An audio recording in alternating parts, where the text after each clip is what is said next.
the next 12 minutes, 962,640 tonnes of carbon dioxide will be released into the atmosphere. But by the end of this talk, this blueberry will have saved the planet from global warming. Well, maybe that's a long shot, but it will change the way you think and act around climate change. It will make you question whether you truly behave as sustainably as you think you do, and if you live ethically. Our trusty friend, Wikipedia, describes ethical living as the philosophy of making decisions for daily life, which takes into account ethics and moral values, particularly with regards to consumerism, sustainability, and environmentalism. Now, you might think that using a Wikipedia quote in my Atos X talk is actually quite immoral of me. It's an arguably unethical source that we're told not to trust. But it's funny to me that we dismiss Wikipedia so quickly when it leverages the collective intelligence of our global population to provide us with over 57 million articles, covering everything from the history of Atos to a debate on the correct orientation of toilet paper.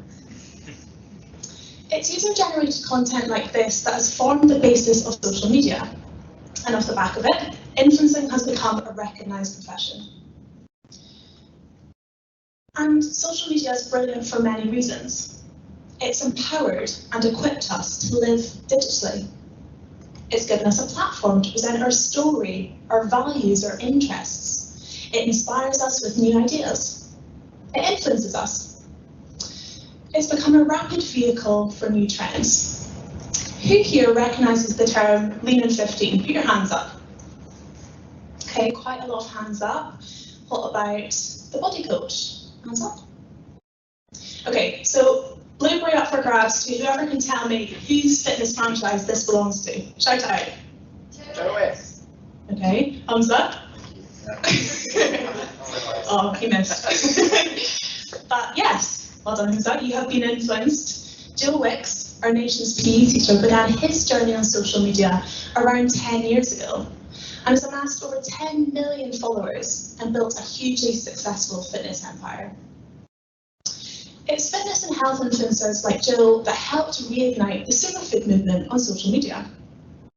Avocados and broccoli are just two examples of the superfoods we began buying more of because social media told us to. And blueberries are another superfood that rose in popularity in the past few years. And they're one of my favourites, which is really fortunate because these blueberries have been grown by my dad on a family farm in the Scottish Borders. Dad started growing blueberries commercially in 2017 in a bid to diversify. It was easy to see why Dad chose blueberries, to recognise their popularity and potential as a superfood movement grew because of people like Joe Wicks.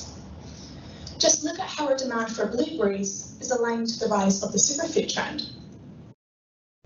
So Dad's decision to diversify was a good one, clearly, except our harvest season here is short. We're confronted with unpredictable weather.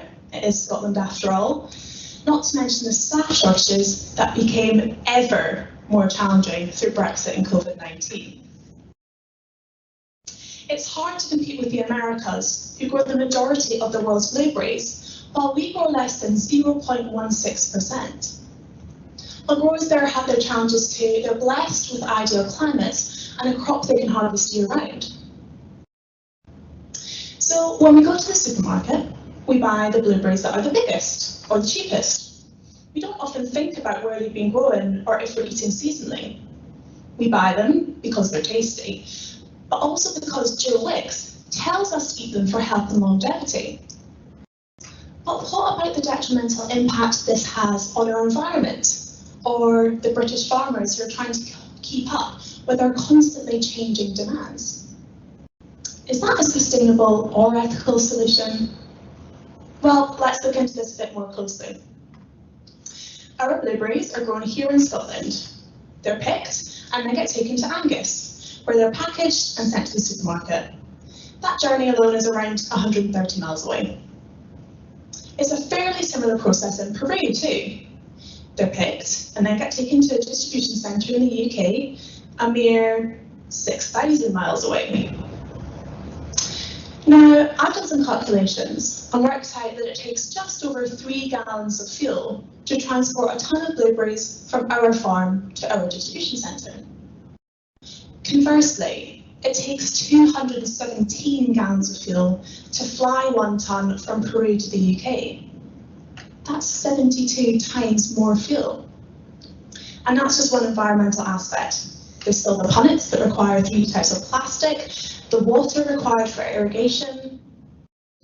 While we strive to be sustainable, it's clear that our food systems just aren't there yet. And our attitude to food makes me question if our systems are even ethical. Agriculture in the UK uses 69% of the country's land area, and the industry employs nearly 300,000 people. In 1978, 72% of the food we ate was produced in our land. Now the UK produces less than 60% of the food it consumes. Now imagine how our farmers and rural communities could benefit if we started eating locally and seasonally. And imagine how they would benefit if Joe Wicks and the other 50 million social media users in the UK started to trend to eat locally and seasonally, just like the superfood trend. So we have been influenced, but influenced to turn a blind eye. Or maybe we just don't know. When Joe Wicks shares a blueberry smoothie bowl, does he share it in September when blueberries are harvested in the UK? Well, it's unlikely, but he probably doesn't know either. We're not currently conditioned or educated to think too much about it. Why don't we think about that bigger picture? So what's the solution here?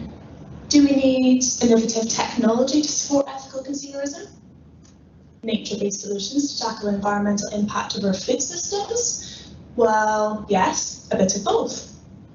But the most fundamental piece of the puzzle is people-based solutions. We need to equip our people with the knowledge and tools they need to make ethical and sustainable decisions as consumers. We can't ask people to start switching to innovative technology or nature-based solutions to tackle climate change without educating them first.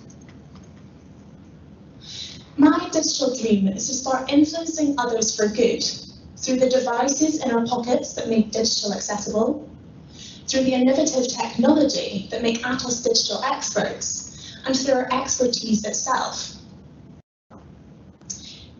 In order to make impactful change on our planet, we need to change our behaviour at the root.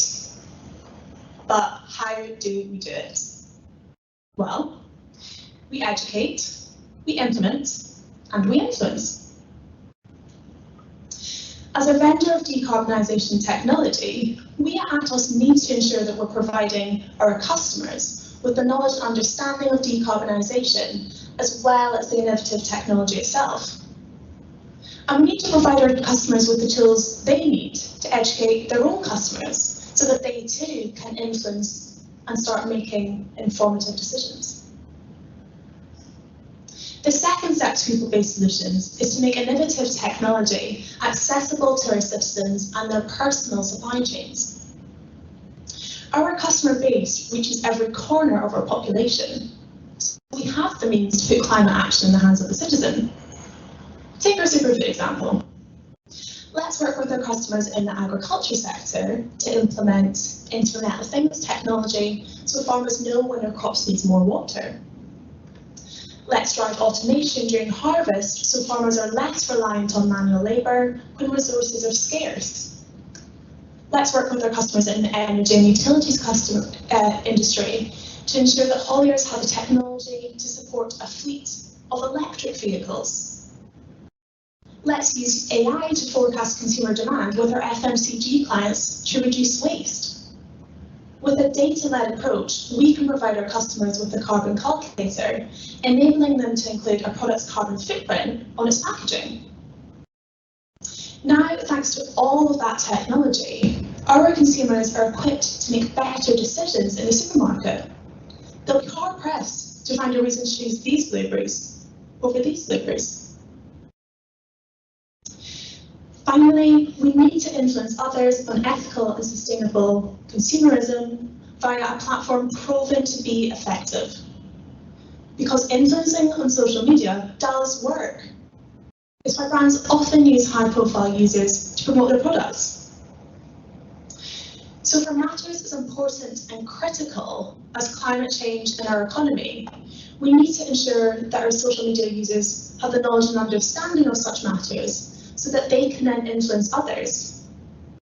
It only takes one person to talk about eating locally and seasonally to start a trend. So, I told you at the beginning of this talk that this blueberry would save the planet from global warming. And I guess that's not possible after all. But that blueberry represents a much bigger problem. Now, I've got plenty of blueberries here to share with you all later after this talk. And unfortunately, the British season has now ended, so they're not my dad's blueberries. So I went along to M&S this morning across the road and picked up these blueberries at fast expense. And lo and behold, they were from Peru. So I hope that these blueberries have guilt tripped you, and I hope that I've influenced you to take action. To stop consuming according to convenience, and to start consuming according to your true values. I'm not going to be able to save this planet, and neither is that blueberry. But together we can. We are the solution to changing our collective attitude towards consumerism, with the support of the digital innovation that brings us all here today. So when you're next to the supermarket, choose British blueberries and then post a picture of them on Instagram. My dad will thank you for it.